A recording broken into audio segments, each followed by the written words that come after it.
미국 힐링 커뮤니티 교회에서 많은 분들이 은혜를 받으시어 삶의 지혜를 얻고 새로운 삶을 살게 되었던 손동환 박사님의 바이블 메시지 내용입니다.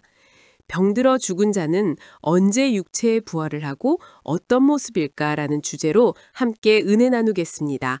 손동환 박사님께서 말씀하셨습니다.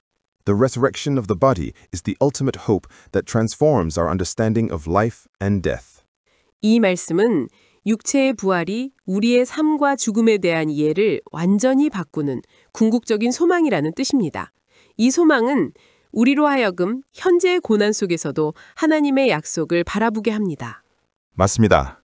이 주제는 성경에서 매우 중요한 주제입니다. 고린도전서 15장 42절에서 바울은 이렇게 말합니다. 죽은 자의 부활도 이와 같으니 썩을 것으로 심고 썩지 아니할 것으로 다시 살아나며 여기서 썩을 것, 즉 우리의 육체가 부활을 통해 새롭게 변한다는 말씀입니다. 그렇죠.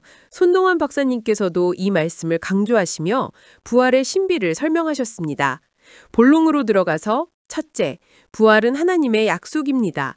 성경은 요한일서 3장 2절에서 우리가 그의 아들들의 형제라 일컬음을 받았으며 장래에 그가 나타나시면 우리가 그와 같을 줄을 아노니 이는 그를 본대로 볼 것임이니라 라고 말합니다. 이 말씀은 부활한 우리의 모습이 예수님과 닮을 것임을 보여줍니다. 손동환 박사님께서 이와 관련해 말씀하셨습니다. The resurrection is God's promise that our bodies will be glorified, free from pain and decay. 즉, 부활은 우리의 몸이 고통과 썩음에서 자유로워지고 영광스럽게 변할 것이라는 하나님의 약속이라는 겁니다. 이 말씀은 히브리어 단어 카보드와 관련이 있습니다. 카보드는 영광을 뜻하며 하나님의 영광이 부활한 몸에 나타난다는 의미입니다. 카보드라는 단어를 통해 부활의 영광스러운 모습을 상상할 수 있네요. 이 약속은 성경 속 욥의 이야기를 떠올리게 합니다. 욥은 고난 중에도 소망을 잃지 않았습니다. 욥기 19장 26절에서 그는 이렇게 고백합니다. 내가 가죽이 벗김을 당한 후에도 이 육체로 하나님을 보리라. 욥은 병들고 고통받는 육체 속에서도 부활의 소망을 붙잡았습니다. 욥의 이야기는 우리에게 큰 교훈을 줍니다.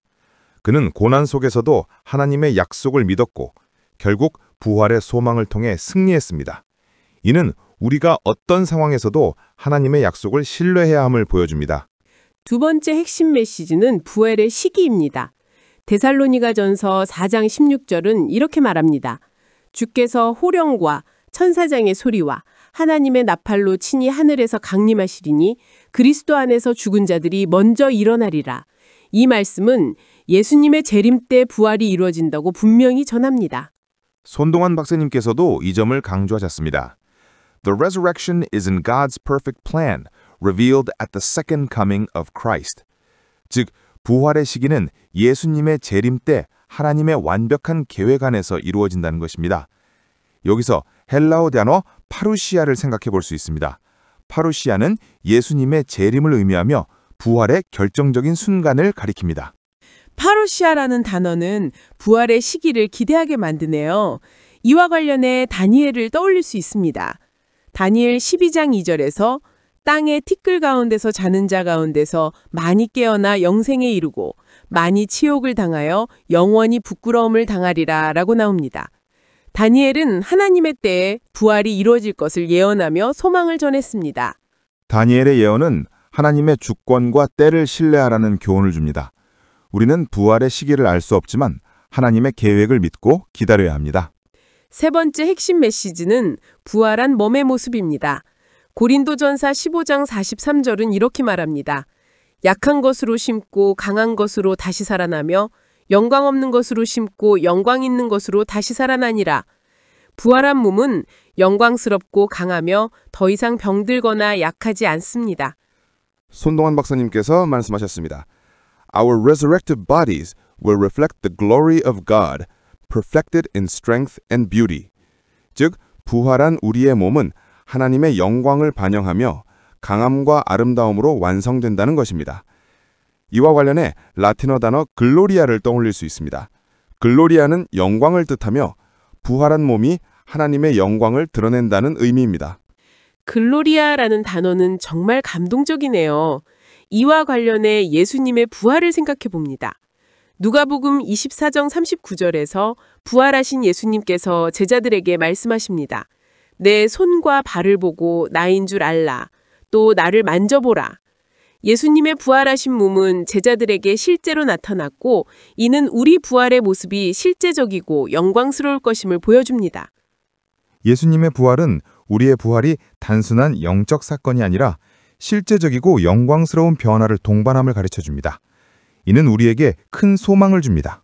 손동환 박사님께서도 라틴어로 이렇게 말씀하셨습니다.